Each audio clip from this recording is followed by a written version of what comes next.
In the summer of 1974, a small country of 13 million people rewrote the rules of football and lost the World Cup final. That team is still talked about 52 years later. Johan Cruyff, Rinus Michels, and a philosophy called total football changed the sport forever.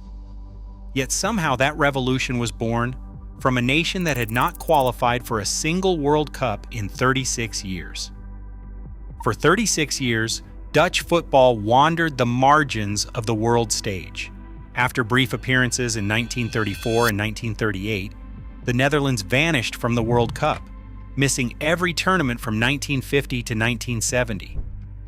The reasons ran deep: organizational chaos, outdated tactics, and a domestic league that lagged behind Europe's giants. Each failed qualification hardened the sense that Dutch football belonged to another era, while the rest of the world moved on. Change arrived in the winter of 1965. Ajax Amsterdam, struggling in the Eredivisie, appointed Rinus Michels as manager on January 22, 1965. Michels brought a new vision, one that demanded more from every player. Training intensified. Technical drills replaced old routines. 4 sessions a day became common, with a focus on ball control and stamina. Michels insisted that defenders learn to attack, midfielders to defend, and every player to read the game as a whole. The tactical board became a fixture, and positional rotation was drilled until it felt instinctive. Ajax's transformation was swift and stunning. By 1970, the club had shifted from a rigid 4-2-4 to a dynamic 4-3-3, with a high defensive line and an aggressive offside trap. The team pressed relentlessly, suffocating opponents and turning defense into attack in a single movement. The results spoke for themselves: 4 Eredivisie titles and, most crucially, 3 consecutive European Cups. In 1971 at Wembley, Ajax beat Panathinaikos 2-0. The next year in Rotterdam, they swept aside Inter Milan, again 2-0. In 1973, Johnny Rep's early goal secured a 1-0 win over Juventus in Belgrade. The core of this Ajax side, Krol, Neeskens, Rep, and a young Johan Cruyff, would soon form the backbone of the national team. Yet the final step to the World Cup was anything but smooth. On November 18, 1973, the Netherlands faced Belgium in Amsterdam. The stakes could not have been higher. The Dutch needed only a draw to qualify, while Belgium had to win. The match ended 0-0, but not without controversy. In the dying minutes, Soviet referee Pavel Kazakov disallowed a Belgian goal for offside, a decision that Belgian papers called a miscarriage of justice, and Dutch headlines hailed as a miracle. The Dutch had survived by the thinnest of margins, and for the first time in a generation would return to football's greatest stage. The sense of destiny and the pressure to prove themselves had never been greater. Ajax's revolution had given the Netherlands credibility. Michels' methods had forged a team that believed in itself and in a style of play the world had never seen before. Now the nation that once watched from the sidelines arrived in West Germany with a plan to change the game forever. Johan Cruyff was born on April 25, 1947 in Amsterdam, a city where football ran through the streets and into the dreams of every child. By the time he reached his mid-20s, Cruyff was already a phenomenon. He had been named the best player in Europe 3 times. Ballon d'Or winner in 1971, 1973, and again in 1974. Yet for all the accolades, Cruyff's legend was never just about trophies, it was about vision, a way of seeing the game that made the impossible look ordinary. Cruyff's number 14 shirt became a symbol almost by accident. On October 30th, 1970, before a league match against PS5, his teammate Jerry Murren could not find his regular jersey. Cruyff handed over his own number 9 and picked up a spare, number 14. Ajax won. And from that day, 14 was his signature, a number now retired by the club in his honor. At the heart of Cruyff's genius was total football. The idea was simple to describe, but nearly impossible to execute. Any outfield player could take up any position on the pitch, and teammates would instantly adapt to cover the gaps. The system demanded intelligence, technical skill, and a level of trust that went beyond tactics. Ruud Krol, the left back, could suddenly appear on the right wing to stretch the field. Cruyff would drop deep into midfield, pulling defenders out of shape and opening space for others. Johan Cruyff, tireless and sharp, pressed high up the pitch, forcing mistakes and launching attacks from the front. Each movement was a signal, each rotation a challenge to the old order. Cruyff's influence was everywhere in the numbers.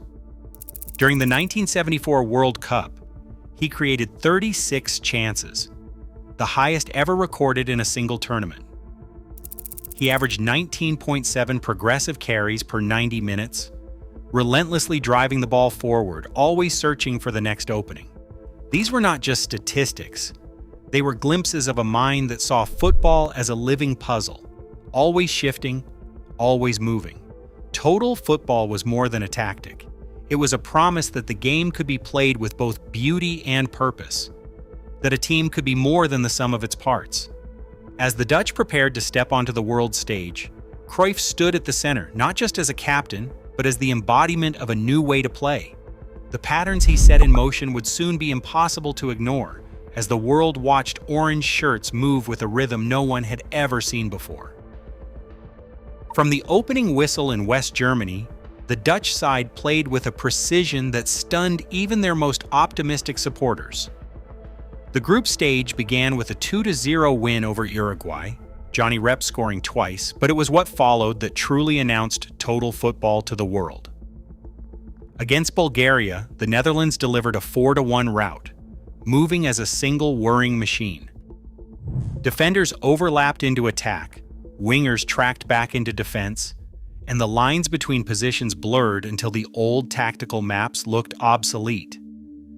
In the second round, the Dutch met Argentina and dismantled them 4-0. Cruyff drifted deep into midfield, pulling defenders out of shape. Suddenly, Ruud Krol was sprinting down the right side and Neeskens pressed high to force mistakes. Every player seemed to know the next move before it happened. The press called them Clockwork Orange, a nickname that captured both the color of their shirts and the relentless, synchronized movement that defined their play. The real test came against Brazil, reigning champions and masters of the beautiful game. The Dutch did not just beat them, they controlled every blade of grass, winning 2-0 with goals from Neeskens and Cruyff. For 90 minutes, Brazil chased shadows. The scoreline was almost secondary to the sense of inevitability on the pitch. By the end of the second group stage, the Netherlands had won all 3 matches, scored 6, and conceded just 1. Headlines across Europe spoke of a new footballing order. The Dutch had become the story of the tournament. Their style was both spectacle and statement. Expectations soared. The world waited to see if this new vision could claim the ultimate prize. Munich, July 7, 1974. The Olympia Stadion holds its breath. 75,200 crammed into the stands, millions more watching around the world. In just 86 seconds, the final explodes into life.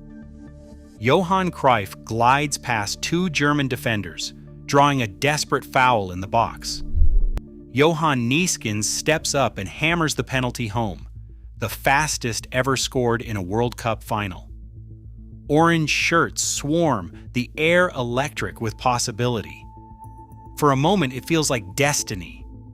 But the match refuses to follow the Dutch script. 25 minutes in, Paul Breitner answers with a penalty of his own, sending Jan Youngblood the wrong way and leveling the score. The rhythm falters. The Germans, patient and unbowed, grind their way back into the contest. Then, just before halftime, Rainer Bonhoff bursts down the right and cuts the ball back. Gerd Muller, the deadliest striker of his era, swivels and strikes. The ball nestles in the net. West Germany leads 2-1. The second half is a siege. The Dutch attack in waves, Cruyff orchestrating.